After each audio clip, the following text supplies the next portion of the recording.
Mr. Bachrach, the floor is yours. You have 2.5 minutes, sir. Thank you, Mr. Chair. My colleague, Mr. Strahl, talked a little bit about anchorages, and he presented what I think could be characterized as the view of the port authorities, which is that they need more room to park vessels when there's congestion.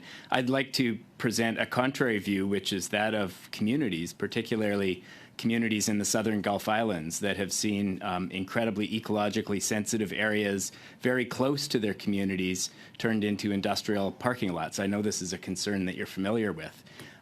Does Bill C-33 include provisions that allow the minister to intervene on behalf of communities and prevent those areas from being used as industrial parking lots by shipping companies?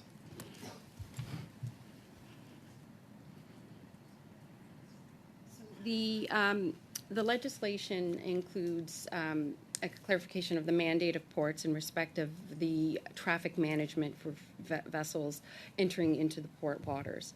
There's concurrently with that work that's underway, which some of you may be familiar with the VFPA, in terms of how traffic is better managed throughout the southern Gulf Islands to ensure that we are mitigating the community concerns around the use of those anchorages for a number of reasons.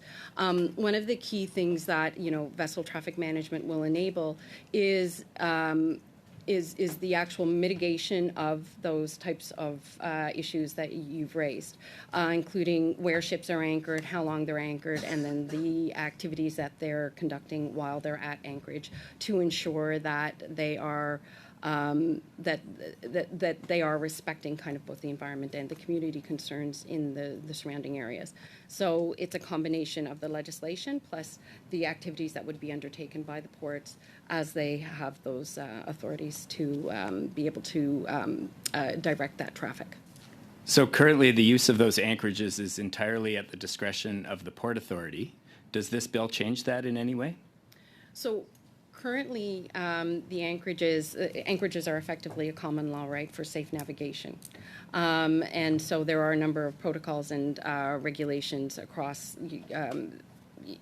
government which impact how vessels can conduct their operations at those anchorages. So the Port Authority, in terms of that, they have an interim protocol that's in place that are working with the vessels to ensure that they are moving along in terms of improving how they're operating and the use of the anchorages in the southern Gulf Islands. Thank you very much, Ms. Reid, and thank you, Mr. Bachrach.